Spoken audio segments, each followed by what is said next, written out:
que tu as voulu être comédienne ou travailler dans le théâtre, le cinéma? C'est drôle parce que c'est une question à laquelle je réfléchis beaucoup ces derniers temps. Je pense vraiment que je suis venue au théâtre par le désir de littérature, de mots à mettre sur mes mots, probablement. J'ai eu la chance d'étudier dans une école où il y avait un théâtre qui a suscité pas mal de vocations. La plupart des élèves qui ont commencé avec moi sont devenus directeurs de très beaux théâtres à Bruxelles, dans le théâtre public. Et tout le monde de ces troupes a fait une carrière.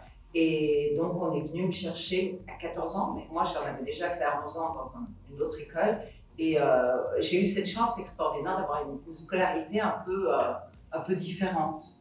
Les premières pièces que tu jouais, c'était des pièces que tu écrivais Non, on a joué Aristophane, Oui, d'accord. on a joué Aristophane, on a joué Gozzi, de grands auteurs classiques, aussi des auteurs qu'on connaît moins, Herman Clesson, enfin des auteurs belges. Et après ces premières années donc de formation, collège, lycée, théâtre, tu as intégré une grande école? J'ai intégré le conservatoire, mais en même temps, j'ai fait l'histoire de l'art à l'université de Bruxelles. J'ai beaucoup étudié l'expressionnisme de l'école de la Thème Saint-Martin. Et voilà, c'est quelque chose que j'ai un peu continué en parallèle. Est-ce que la sensibilité à la peinture que tu as t'a accompagnée en tant qu'actrice? Certainement. Ouais. Notamment dans l'événement que vous avez vu, même s'il n'y a pas des images, je suis très sensible à la lumière. Quand je suis dans un spectacle où la lumière n'est pas intéressante, je me sens assez malheureuse. Est-ce que de temps en temps, tu as un peu le vertige en pensant à tous les artistes qui font des propositions et en pensant à toi dans cette multitude de propositions, est-ce que le vertige ne te prend pas? Ça me rend plein d'espoir. Ça veut dire quand même que le monde va bien, que les gens ont envie de créer et que Trump ne gagnera pas en s'autoproclamant directeur de grands musées à New York. C'est formidable quand même.